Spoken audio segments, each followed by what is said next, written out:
In 1751, a London artist named William Hogarth published a picture so horrifying it was designed to frighten an entire nation into sobriety.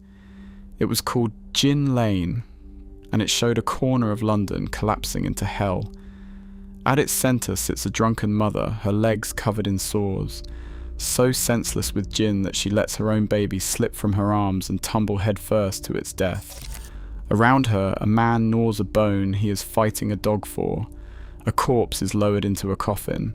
A body hangs in a ruined building, and a desperate carpenter pawns the very tools of his trade for another drink. Above a cellar door reads the most infamous advertisement in the history of alcohol. Drunk for a penny, dead drunk for twopence, clean straw for nothing. In other words, for a single penny you could drink yourself senseless, and for nothing at all they would give you a patch of straw to lie on while you slept it off. This was gin. They called it Mother's Ruin, and it was, at that moment, tearing the greatest city on earth apart. Today that very same spirit is the darling of craft distillers, sipped with cucumber and elderflower and a slice of lime in the sunshine. That sounds insane, but the fact that a spirit went from medieval plague medicine to a weapon that nearly destroyed London to the drink of the British Empire tells you something. Gin was never just a drink. It never was. So how did a humble flavoured spirit cause one of the worst public health catastrophes in British history and then claw its way back to become the elegant, respectable base of the world's most sophisticated cocktails? To understand that, you have to start not in a bar, but in a medicine chest, with a berry people believed could save your life. Gin begins with juniper, the small blue-black berry of an evergreen shrub, and for most of history juniper was not a flavouring. It was a drug. Ancient Egyptians, Greeks and Romans used juniper berries medicinally, and by the Middle Ages, Europeans were convinced the berry had powerful protective and healing properties. A Dutch encyclopedia from 1269 already described medicinal drinks made with juniper. During outbreaks of the Black Death, doctors stuffed the beaks of their eerie plague masks with juniper and other herbs, believing the aroma could ward off the disease. Monasteries brewed juniper tonics, and medieval texts recommended it for everything from cramps to coughs to protecting against poison. Juniper carried an aura of protection, of health, of survival. So when distillers began flavouring raw spirit with juniper, they were not making a party drink. They were making medicine. And that origin, gin as a cure, is a thread that runs through the entire story, right up to the cucumber and botanical craft gins of today, which deliberately dress themselves up to look like something out of an old apothecary. That medicine was born in the Low Countries, in what is now the Netherlands and Belgium, and it was called Genever. By redistilling malt spirit with juniper and other botanicals, Dutch and Flemish distillers created a juniper liquor that was sold in pharmacies as a genuine remedy, prescribed for kidney complaints, stomach pains, gallstones, gout, and lumbago. There is a popular story that a single Dutch physician named Franciscus Sylvius invented Genever in the 1600s. It is a tidy tale, and it is wrong. Records show the Dutch were taxing juniper spirits and drinking Genever decades before Sylvius was even born. The drink's roots reach back into the 1400s and earlier. What is true is that a company called Bols began commercializing Genever in the late 1500s, turning a medicine into a product, and by the mid-1600s there were hundreds of small distilleries in Amsterdam alone. Gin's ancestor was already escaping the apothecary and becoming something people drank simply because they liked it. And then it went to war. In the late 1500s and 1600s, English soldiers were sent to fight alongside the Dutch in the long, brutal wars against Spain in the Low Countries. There they discovered that the local troops would knock back a shot of Genever before battle to steady their nerves and dull their fear. The English watched Dutch soldiers grow calm and bold before the fighting, and they gave the phenomenon a name we still use today: Dutch courage. The soldiers brought a taste for the juniper spirit home with them, and English sailors trading in and out of Dutch ports carried it back by the barrel. And because the English found the Dutch word Genever awkward to say, they shortened it, first to Genever, and then to the snappy little syllable the world now knows: gin. In that clipped little word, you can still hear the echo of English soldiers slurring a Dutch name they could not quite manage. For a while, gin remained a modest niche in England. Then, in 1688, one event flung the doors wide open. A Dutchman, William of Orange, seized the English throne alongside his wife Mary. William despised France, England's great Catholic rival, and he set about crushing the trade in French brandy while championing homegrown English spirits. The government slashed restrictions on distilling and, crucially, in 1690 it broke the monopoly of the London Guild of Distillers, meaning that suddenly almost anyone could distill and sell gin. You did not need a license, you barely needed skill. There was a hard economic logic beneath it too. Encouraging gin gave England's farmers a profitable use for surplus grain, and every bottle of English gin sold was a bottle of French brandy not bought from the enemy. It was patriotic to drink gin. English gin, made cheaply from English grain, began to flood the streets of London. The stage was set for catastrophe. If you are finding this video interesting, hit subscribe. We dig into the hidden histories behind drinks every week, and you will not want to miss what is coming next. What followed is remembered as the Gin Craze, and it is one of the most extraordinary episodes in the history of any drink. Through the first half of the 1700s, London drowned in gin. It was astonishingly cheap, cheaper than beer, and often more easily obtained than clean drinking water. It was sold everywhere, not just in taverns, but by grocers, barbers, market stalls, chemists, and street hawkers pushing it from wheelbarrows. In the poor district of St. Giles, it was said that one house in every 5 was a gin shop. By 1723, the average Londoner was reckoned to be drinking a pint of gin a week. By the 1740s, more than 2 pints a week, and this was gin roughly twice as strong as what we drink today. To put that in perspective, that is the equivalent of the entire population, including those who never touch the stuff, knocking back the better part of a bottle of strong spirits every couple of days. Whole neighbourhoods were, in effect, permanently drunk. Distillers deliberately sweetened and flavoured their gin to make it slip down easily, and gave it enticing names to lure in the poor. It was the cheapest, fastest, most efficient oblivion money could buy. Part of what drove it was despair. In 1720, a financial mania called the South Sea Bubble had burst, wiping out fortunes and banks and plunging many Londoners into ruin and poverty. The city was swelling with the desperate poor, and gin offered the cheapest possible escape from misery, cold, and hunger. It numbed everything for a penny. Gin earned grim nicknames: Madame Genever, and most tellingly, Mother's Ruin, because the craze fell hardest on the poorest, and the anxiety of the age focused above all on what it was doing to women and children. And here the story turns genuinely dark, in a case that horrified the nation and still chills the blood today. In 1734, a London woman named Judith Defoe took her 2-year-old daughter Mary from the workhouse where the child was being cared for. Mary had just been given a new set of clothes. Judith, in the grip of gin, strangled her own child, left the little body in a ditch, and sold the clothes for a few coins to buy more gin. It is almost too awful to say aloud, and it became the single most notorious symbol of what people believed gin was doing to society, dissolving the most basic human bonds, turning mothers against their own children. Stories like Judith Defoe's, whether typical or not, fueled a rising moral panic that something had to be done. Preachers denounced gin from the pulpit, pamphleteers warned it would breed a feeble, spindle-shanked generation of ruined children, and magistrates blamed it for crime, idleness, and the collapse of public order. It is worth remembering that some of this alarm was also plain snobbery, a horror at the poor daring to drink themselves into the same oblivion the rich enjoyed with their brandy.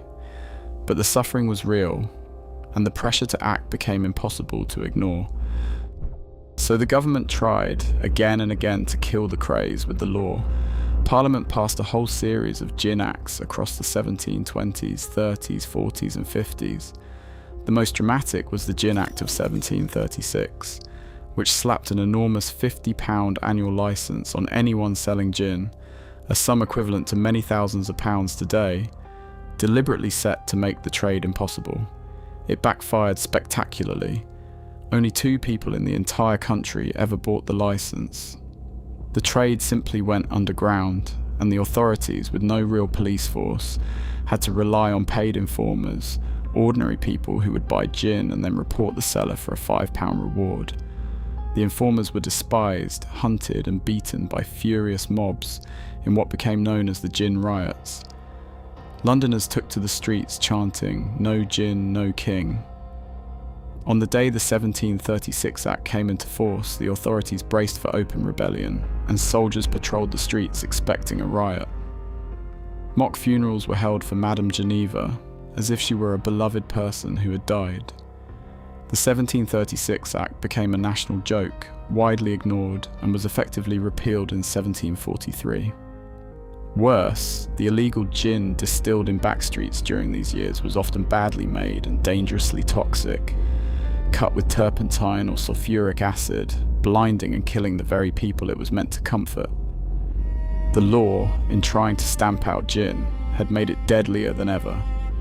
What finally ended the gin craze was a combination of persuasion and hard economics. In 1751, the novelist and magistrate Henry Fielding published a fierce essay linking cheap gin to the explosion of crime in London.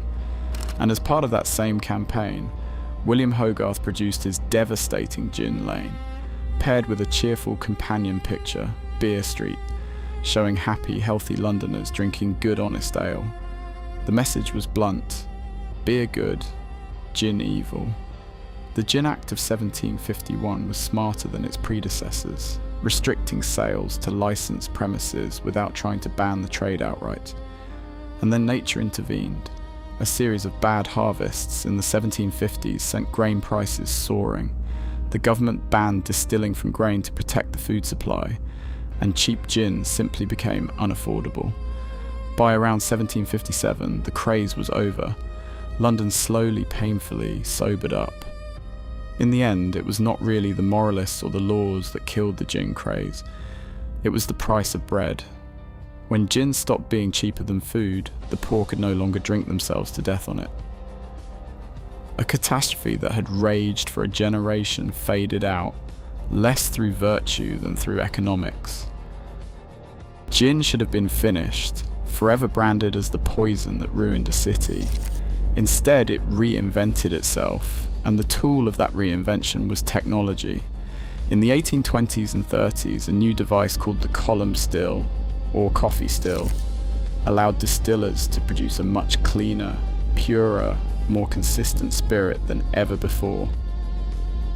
This gave birth to a new style, London dry gin, crisp and clear and unsweetened, a world away from the rough, sometimes poisonous stuff of the backstreets.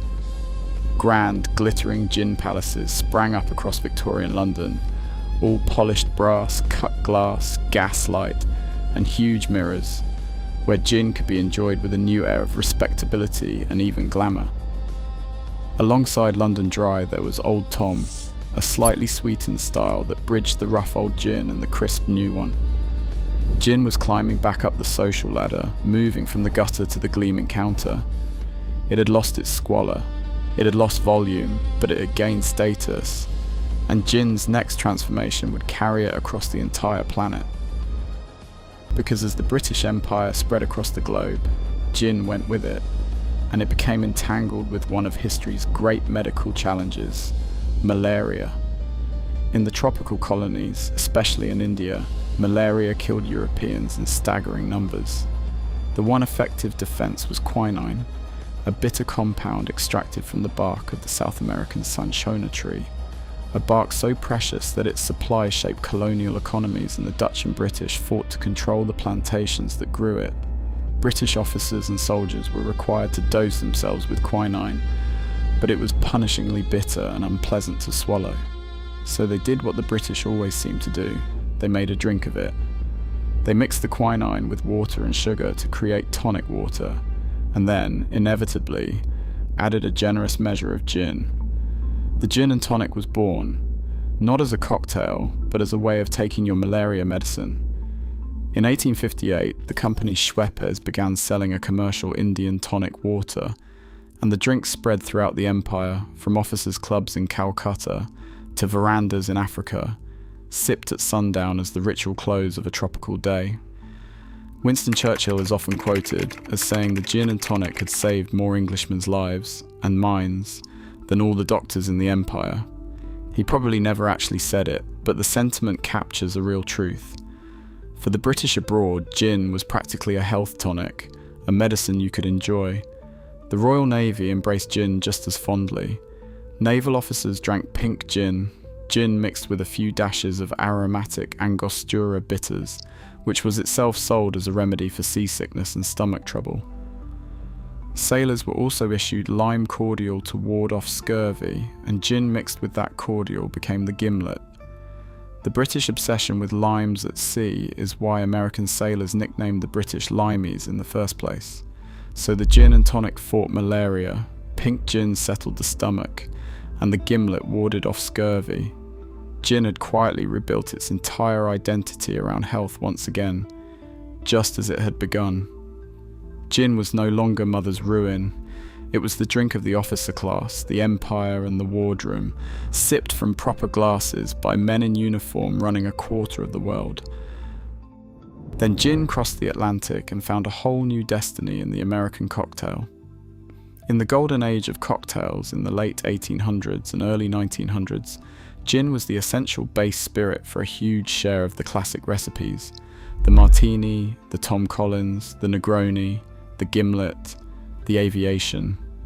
Its crisp, botanical bite made it perfect for mixing, giving cocktails a backbone that a neutral spirit never could. The martini in particular became the very symbol of urbane sophistication, a drink of glamour and wit. And then came the strangest twist of all. In 1920, the United States banned alcohol entirely, and Prohibition, rather than killing gin, made it infamous all over again. Because gin has a secret. Unlike whiskey, which needs years of barrel aging, a rough approximation of gin can be made almost instantly. You simply take cheap industrial alcohol and flavour it with juniper oil and other botanicals, sometimes mixed up in a large container like a bathtub. Bathtub gin became the notorious drink of the Prohibition era, churned out illegally in homes and backrooms, and served in speakeasies. Much of it was genuinely dangerous, made with badly distilled or even poisonous alcohol. And here is a lovely historical footnote. Many of the great mixed cocktails were refined during Prohibition precisely because bartenders needed sugar, citrus, and flavourings to disguise the harsh, nasty taste of illegal bathtub gin. Bad gin, it turns out, helped perfect the cocktail. American drinkers fleeing to speakeasies learned to love these disguised concoctions, and gin sat at the glamorous, illicit heart of the Jazz Age, the very taste of forbidden nightlife.